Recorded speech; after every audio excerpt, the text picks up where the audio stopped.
കൊച്ചി അവയവക്കടത്തിൽ ഞെട്ടിക്കുന്ന കൂടുതൽ വിവരങ്ങൾ പുറത്തുവരുന്നു. കൊച്ചിക്ക് പിന്നാലെ കണ്ണൂരിലും അവയവ കച്ചവടം എന്ന സൂചന. ഇടനിലക്കാരനും ഭർത്താവും ചേർന്ന് അവയവദാനത്തിന് നിർബന്ധിച്ചു എന്നാണ് നെടുമ്പൊയിൽ സ്വദേശിയായ യുവതി 24-നോട് വെളിപ്പെടുത്തിയത്.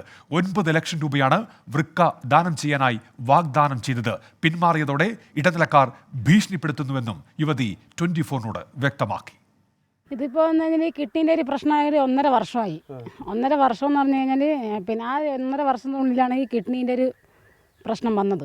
അപ്പോൾ ഈ ബെന്നി എന്ന് പറഞ്ഞ ഒരാളുണ്ടായിരുന്നു. അപ്പോൾ അതൊരു കിഡ്നീൻ്റെ ഏജൻ്റാണ്. ആ ഏജൻ്റാണ് എൻ്റെ ഹസ്ബൻഡിനോട് വിളിച്ചിട്ട് പറയുന്നത്, മാനസിൻ്റെ കിഡ്നി എടുക്കാം, പിന്നെ 9 ലക്ഷം രൂപ തരാം, 9 ലക്ഷം രൂപ വാഗ്ദാനം ചെയ്തു. തരാമെന്നാണ് പറഞ്ഞിരിക്കുന്നത്. അപ്പോൾ എനിക്ക് അതിൽ താല്പര്യമില്ലായിരുന്നു. അപ്പോൾ ടെസ്റ്റും കാര്യങ്ങളൊക്കെ നടത്തുന്ന സമയത്ത് എൻ്റെ കെട്ടിൻ്റെ ഭീഷണിയായിരുന്നു.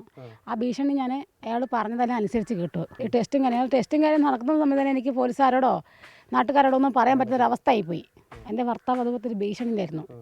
എന്നെ പുറത്ത് പറഞ്ഞ് എന്നെ കൊന്നുകളയുന്നതായിരുന്നു ഒരു ഭീഷണി. അപ്പോൾ അയാളെ പേടിച്ചിട്ട് ഞാൻ ആരോടും പറയാണ്ടിരുന്നു. അവയവക്കടത്തിന്റെ മറവിൽ ലൈംഗിക പീഡനമെന്നും പരാതി. പണം നൽകാമെന്ന് പറഞ്ഞ് വിളിച്ചു വരുത്തി പീഡിപ്പിച്ചെന്നാണ് വൃക്ക നൽകിയ യുവതിയുടെ ആരോപണം. അവയവ വ്യാപാരം നടത്തിയ സംഘത്തിന്റെ ഇന്ത്യയിലെ സാമ്പത്തിക ഇടപാടുകൾ കൈകാര്യം ചെയ്തത് ഇന്നലെ പിടിയിലായ സജിത്ത് എന്നാണ് വിവരം. സംഘത്തിൽ കൂടുതൽ മലയാളികളുണ്ടോ എന്നതിൽ അന്വേഷണം തുടരുകയാണ്. വിശദാംശങ്ങളുമായി കൊച്ചിയിൽ നിന്ന് വിഷ്ണു സുരേഷും കണ്ണൂരിൽ നിന്ന് സജോ ദേവസിയും ഇപ്പോൾ ചേരുന്നുണ്ട്. സജോ, എന്താണ് ആ യുവതിയുടെ വെളിപ്പെടുത്തൽ? സജോ,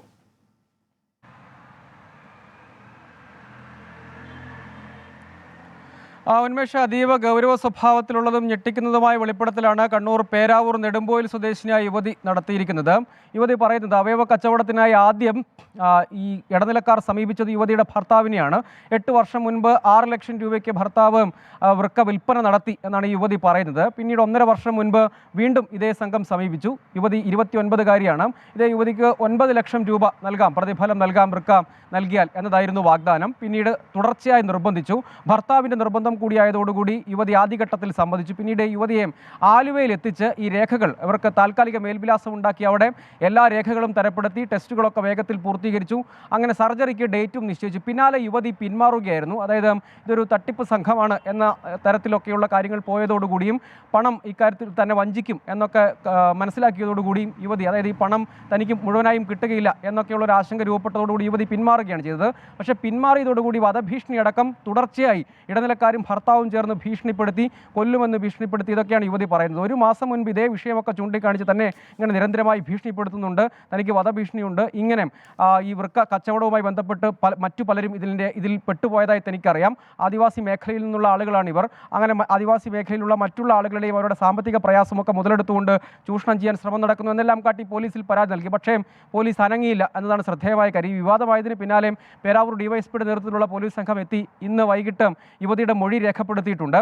ഇതിന്മേൽ ഈ യുവതി പറയുന്ന കണ്ണൂരിൽ നിന്ന് മാത്രം 48ഓളം ആളുകൾ ഇതേ ഇടനിലക്കാരുടെ സംഘത്തിൻ്റെ ഭാഗമായി തന്നെ ഈ രേഖകൾ തയ്യാറാക്കാനും ടെസ്റ്റിനും മറ്റുമായി എത്തിയിരുന്നു. അതായത് അത്രയധികം ആളുകളെ ഈ അവയവ കച്ചവടത്തിന് വേണ്ടി ഇതേ ഇടനിലക്കാരുടെ സംഘം തന്നെ കൊച്ചിയിൽ എത്തിച്ചിരുന്നു എന്നതാണ് ഈ യുവതി വെളിപ്പെടുത്തുന്ന ഒരു കാര്യം. അതിന്മേലൊക്കെ അന്വേഷണം നടക്കേണ്ടതാണ്. അതായത് പക്ഷേ ഇതിൻ്റെ എല്ലാം കേന്ദ്രം ആലുവ കേന്ദ്രീകരിച്ചുള്ള സംഘം തന്നെയാണ് ഇതിന് പിന്നിലും എന്ന് പറയുന്നു. കാരണം ആലുവയിൽ എത്തിച്ചാണ് ഈ രേഖകളൊക്കെ തയ്യാറാക്കിയത്. കാര്യങ്ങൾ പിന്നീട് തങ്ങളൊന്നും അറിഞ്ഞില്ല, എല്ലാം വളരെ വേഗത്തിൽ തന്നെ നടന്നു. പിന്നീടാണ് ഈ ഭീഷണി, ഇപ്പോഴും ആ ഭീഷണി തുടരുന്നുണ്ട്. അതുകൊണ്ട് പോലീസ് സംരക്ഷണം വേണം, കർശന നടപടി വേണം എന്നാണ് യുവതി ആവശ്യപ്പെടുന്നത്.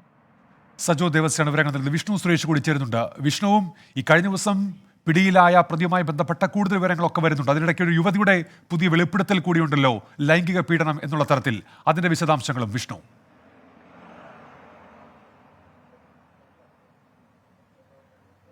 ഉന്മേഷ്, നെടുമ്പാശ്ശേരി അവയവക്കടത്ത് കേസുമായി ബന്ധപ്പെട്ട് ഇന്നലെ പിടിയിലായ സജിത്തിനെ നിലവിൽ റിമാൻഡ് ചെയ്തിരിക്കുന്നു എന്നുള്ളതാണ് ഏറ്റവും പ്രധാനപ്പെട്ട വാർത്ത. അല്പസമയം മുമ്പാണ് മജിസ്ട്രേറ്റ് കോടതിയിൽ ഹാജരാക്കി റിമാൻഡ് ചെയ്തത്. ഈ കേസിൽ സജിത്തിന് നിർണായകമായ പങ്കുണ്ട് എന്ന് പോലീസിന് വ്യക്തമായിട്ടുണ്ട്. അവയവക്കടത്ത് സംഘത്തിന്റെ സാമ്പത്തിക ഇടപാടുകൾ കൈകാര്യം ചെയ്തത് സജിത്താണ് എന്ന് പോലീസ് കണ്ടെത്തിയിട്ടുണ്ട്. ഇയാളുടെ ബാങ്ക് രേഖകൾ പരിശോധിച്ചതിൽ നിന്ന് നേരത്തെ പിടിയിലായ സാബിത്തും സജിത്തും തമ്മിൽ നടത്തിയിട്ടുള്ള സാമ്പത്തിക ഇടപാടുകൾ, കോടിക്കണക്കിന് രൂപയുടെ ഇടപാടുകൾ നടത്തിയിട്ടുണ്ട് എന്നാണ് പോലീസിലെ പ്രാഥമികമായ വിലയിരുത്തൽ. ഇയാളെ വീണ്ടും കസ്റ്റഡിയിൽ വാങ്ങി ചോദ്യം ചെയ്യാനാണ് പോലീസിന്റെ തീരുമാനം. ഒപ്പം ഈ കേസിൽ കൂടുതൽ അറസ്റ്റ് ഉണ്ടാകുമെന്നും പ്രത്യേക അന്വേഷണ സംഘത്തിന്റെ തലവനായ എറണാകുളം റൂറൽ എസ് പി വ്യക്തമാക്കുകയും ചെയ്തു.